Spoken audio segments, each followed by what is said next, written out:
Hi friends, ഏവർക്കും TS info ചാനലിലേക്ക് സ്വാഗതം. എൻ്റെ പേര് ഫാത്തിമ അബ്ദുൽ. മലയാള സാഹിത്യത്തിലെ ജനപ്രിയ എഴുത്തുകാരിൽ ഒരാൾ. സാധാരണക്കാരുടെ ജീവിതം തന്റെ തൂലികയിലൂടെ എഴുതിയെടുത്തപ്പോൾ വിരിഞ്ഞിറങ്ങിയിരുന്ന കഥാപാത്രങ്ങൾ. മുട്ടത്ത് വർക്ക് എന്ന മലയാള സാഹിത്യത്തിലെ ജനപ്രിയ എഴുത്തുകാരനെ കുറിച്ച് പറയാൻ ഒരുപാടുണ്ട്. അദ്ദേഹത്തിന്റെ രചനകളെ കുറിച്ചാണെങ്കിൽ അതിലേറെയും. ഇടിമുറിയാതെ മഴ പെയ്യുന്ന ജൂൺ മാസത്തിൽ കൂടെ ഉണ്ടെങ്കിലും നനഞ്ഞ് സ്കൂളിൽ പോകുന്നവരാണ് നമ്മളെല്ലാവരും. ഇങ്ങനെ ധാരാളമായ അനുഭവങ്ങളുമായി നിൽക്കുന്ന നിങ്ങൾക്കൊരു മഴ അനുഭവത്തിന്റെ കഥ പരിചയപ്പെടാം. ദരിദ്രം നിറഞ്ഞ ബാല്യവും രണ്ട് കുട്ടികളും ഉണ്ടാക്കിയ പണത്തിന്റെ കഥയാണ് മുട്ടത്ത് വർക്കിയുടെ ഒരു കുഞ്ഞുമകളും എന്ന കഥയിലൂടെ പറയുന്നത്. ചെറുപ്പത്തിൽ തന്നെ അച്ഛനും അമ്മയും നഷ്ടപ്പെട്ട ബേബിയും അവരുടെ പേരമ്മ മമ്മി തള്ളയുടെ കൂടെയാണ് കഴിയുന്നത്.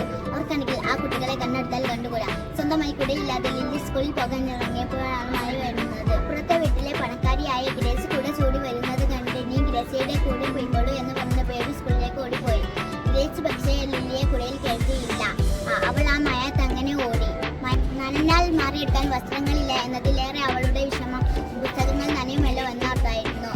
ഓടുന്നതിനിടയിൽ വൈകി വീണ് ദേഹമാകെ ചളി പുരണ്ടു നനഞ്ഞ ലില്ലിയെ ടീച്ചർ ക്ലാസ്സിൽ കയറ്റിയില്ല. തന്റെ കുഞ്ഞെത്തിയെ കുടയിൽ കയറ്റാത്തതിന് മേൽമാനം നോക്കി ബേബി ഗ്രേസിയെ ഉപദ്രവിച്ചു. നാട്ടുകാരുടെയും പേരമ്മയുടെയും ദോഷം ഭയന്ന് ബേബി നാടുവിടാൻ തീരുമാനിച്ചു.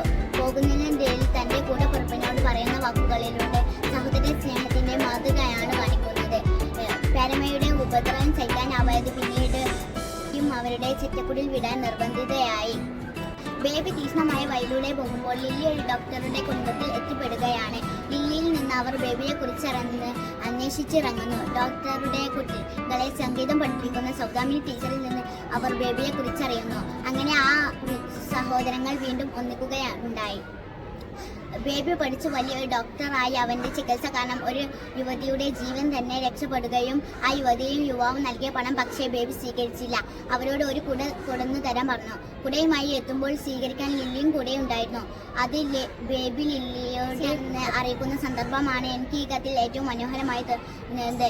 അനാഥത്തിന്റെയും ദുഃഖഭാവത്തിന്റെയും ചാരിത്രത്തിന്റെയും ഒരു നാണയത്തിന്റെ ഇരുവശങ്ങളെ പോലെ ആവിഷ്കരിക്കപ്പെട്ട ഈ നോവൽ 1985 സിനിമയായും പുറത്തിറങ്ങിയിട്ടുണ്ട്.